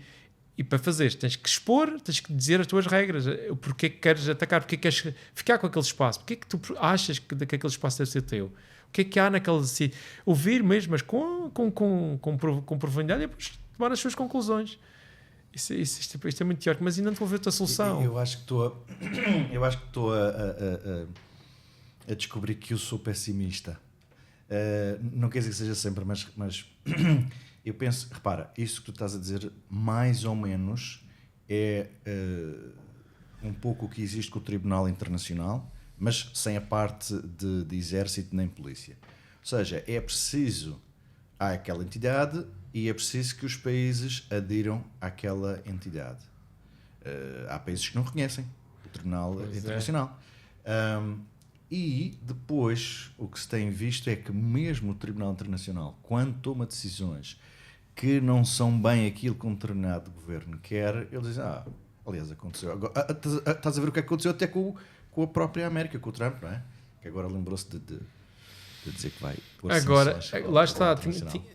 Isto depende de gente com muita vontade e com muita dedicação para criar algo que, no fundo, não servisse para ataque nem para conquista. Era uma força gigantesca que nunca serviria para tirar partido da sua força, mas sim para repor situações de desequilíbrios demasiado gigantes. Eu acho que não pequenos desequilíbrios, se houvesse uma pequena guerrilha, um pequeno problema, olha, tem que se tentar resolver, tem que se tentar entender. Agora, a partir do momento que houvesse uma coisa demasiado ampla, a pessoa dizia, assim, vamos e se houver isso, vamos lá e pomos as nossas forças e aí sim, vamos restabelecer a paz de forma forçada. É isso. Mas, claro, isso tinha que ser... Olha, uma boa ideia. É um tribunal internacional, mas com uma força militar gigantesca de pessoas que literalmente tinha que ter militares de todo o mundo. Ou seja, tinha que estar como numa estação espacial. Vamos pensar na estação espacial. Na estação espacial tinha russos, tinha chineses, tinha portugueses não, mas tinha pessoal dos Estados Unidos, e eles conviviam. Quase que eles olhavam. Tinha que ter uma pessoa que olhasse para o mundo tal como quem está na estação espacial olhar ao mundo. Eu já não tenho planeta. Eu tenho o meu planeta. Eu tenho que preservar o meu planeta. Talvez portanto, isto... Falei um pouco do meu trabalho, enfim, e falamos da inteligência artificial. E infelizmente já sabia que este ponto ia ser muito difícil de explicar. Espero que tenha tido alguma coisa de bom. Mas para terminar, eu acho que até poderíamos terminar, quem sabe isso, que acho que há muita gente que ainda não ouvi falar, que é aquele depoimento de Carl Sagan, que é o Pale Blue Dot. Não sei se conheces. Conheces? Eu julgo que sim, mas não tenho a certeza. Então escreve Carl, acho que é Carl, C-A-R-L, Sagan, Pale Blue Dot. Já está a segunda, está. E vamos pôr espero que seja... Não, este talvez não seja o mais giro. Não. Okay. Talvez este é o mais giro. Okay. Antes de começar... Eu depois, se calhar, vou pôr a mesma coisa com... Há pouco, quando estávamos a ouvir o Requiem, eu vou tirar o som e deixar o link para não haver depois problemas de copyright. Não sei se isto é problema. Acho que isto não tem problemas. Que isto foi um discurso público. Tem a música, está bem. Ok, mas há uma versão sem música. Ou então podes até pôr com uma música minha, mas ouvi isso depois, de qualquer forma. A imagem é pública. The Earth might not seem of any particular interest. But for us, it's different. Consider again that dot. That's here. That's home. That's us. Aliás, eu queria só dizer uma coisa. Desculpa, pausa antes de começar. Everyone you love, everyone you know. Espera, Pausa, vamos voltar, depois tu cortas. Ok. A última coisa só que eu queria dizer é que isto foi assim. Carl Sagan, pronto, que era dos Estados Unidos, e era um professor, agora não sei que universidade que era, e ele pediu à Voyager, que já estava no espaço na altura, tinha sido em... Acho que foi da Terra em 1970, nos anos 70, e estávamos nos anos 90, ou que foi? Acho que posso estar mais ou menos assim. E estava literalmente no último ponto em que entrava, já está fora, ele está a não sei quantos milhares de quilómetros daqui da Terra, e era a última vez que conseguiam olhar para trás e ver o planeta Terra minimamente com luz. Um pixel, exatamente. E ele falou com o Congresso norte-americano e a NASA se podiam usar o resto das baterias que faltavam, porque ele tinha muito pouca, como não tinha quase luz solar nenhuma, não tinha bateria nenhuma, que era para olhar para trás e tirar uma última fotografia do sistema solar antes de continuar a sua viagem, tal como está, para o espaço profundo, que é o que está neste momento. Porque ele não pode... E então eles disseram, muita gente disse que não, mas até que houve alguém que disse, ok, vamos fazer. E fizeram essa fotografia, que é esta que está aqui, em que vemos um pale blue dot. E ele fez este discurso. E agora houve outra vez, e agora tem outro significado. E acho que tem tudo a ver com o que nós falámos. Acho eu. Deste ponto de vista distante, a Terra pode não parecer de particular interesse, mas para nós é diferente. Olha novamente para esse ponto. Aí estamos. Aí é a nossa casa. Aí estamos nós. Nele, nesse ponto, viveu toda a gente que amamos, toda a gente que conhecemos, toda a gente de quem alguma vez ouvimos falar, cada ser humano que alguma vez existiu, o conjunto das nossas alegrias e sofrimentos. Milhares de religiões convictas, ideologias e doutrinas económicas. Cada caçador e recoletor, cada herói e cobarde, cada criador e destruidor de civilizações. Cada rei camponês, cada jovem casal apaixonado, cada mãe e pai, cada criança esperançosa, cada inventor e explorador, cada professor de moral, cada político corrupto, cada superestrela, cada líder supremo, cada santo e pecador da história da nossa espécie viveu ali. Um grão de poeira suspenso num raio de sol. A Terra é um palco muito pequeno numa vasta arena cósmica. Pensem nos rios de sangue derramados por todos aqueles generais e imperadores apenas para, em glória e triunfo, se tornarem os mestres momentâneos de uma fração de um ponto. Pensem nas crueldades sem fim infligidas pelos habitantes de um canto deste pixel aos habitantes quase indistinguíveis de outro canto. Pensem em quão frequentes são os seus mal-entendidos, na sua ânsia de se matarem uns aos outros no fervor dos seus ódios.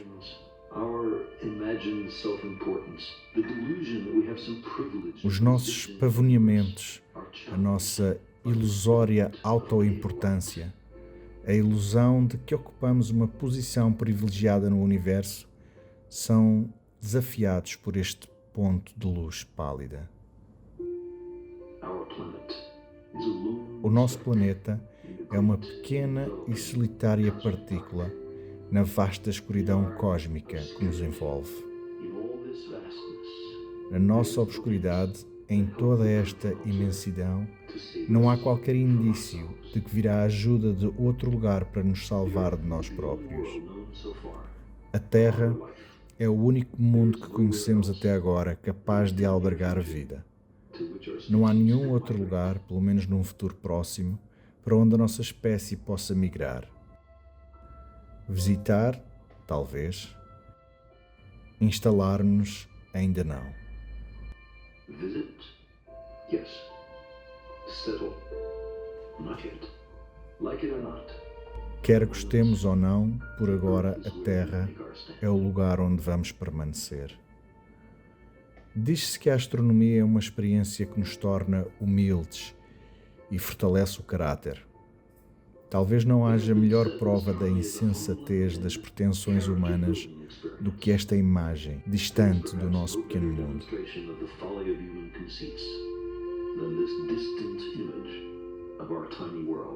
Para mim, ela realça a nossa responsabilidade de tratarmos os outros com mais bondade e de preservar e estimar este pálido ponto azul.